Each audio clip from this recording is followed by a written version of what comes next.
पिया लाई देता चटकी चुनरिया देखत नीक लागै देखत नीक लागै हो।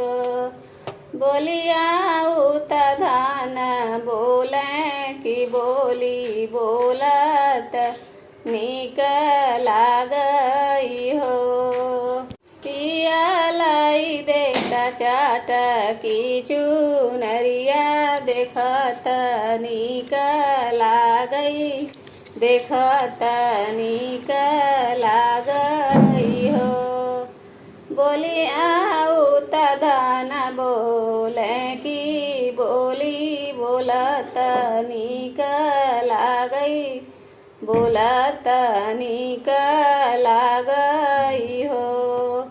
हो धान आंगने में खेलत लालनवा बहुत नीक लागै बहुत नीक लागै हो। एतना बचन सुनी रनिया तमनवा दुखित भय मनवा दुखित भय हो।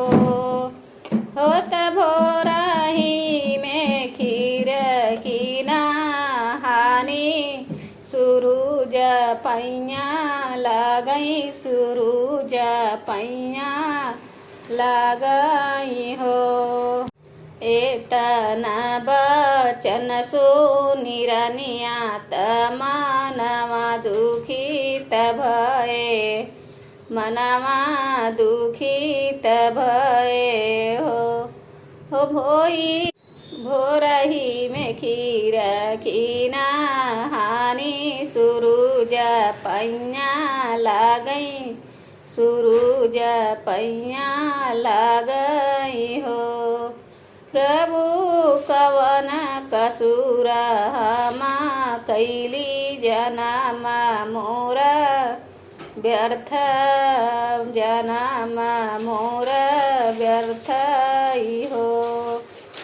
उड़ आकाश में चिलिया चोचवा पोटरली है चोचवा पोटरली है हो।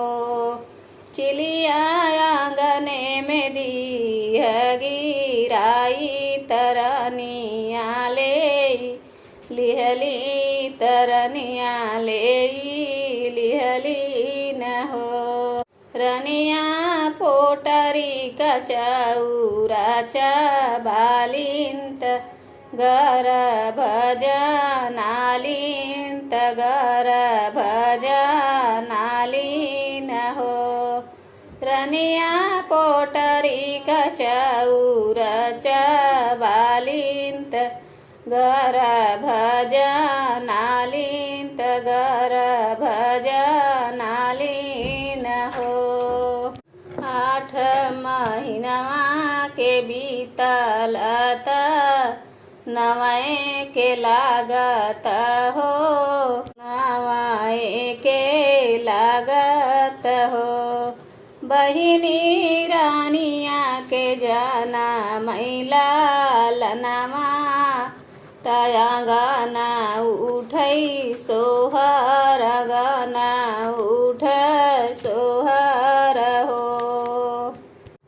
बहिनी रानिया के जाना मैला लनवा तया गाना उठ सोहर गाना उठ सोहर हो। आई गए भादो महीनमा तरानियामा जिउतिया भुखाई हो जिउतिया भुखाई हो। पिया लाई देता जिउतिया गढ़ाई त हमहु बरत करी हमहु बरत करी हो। गोदिया में दी है बाबा बलक अमर की है सिनुर अमर की है सिनुर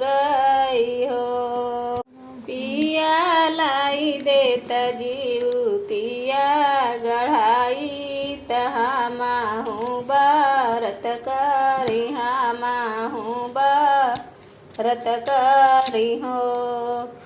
गोदिया में दी है बाबा बलक अमर की है सिनुर अमर की है सिनुर हो।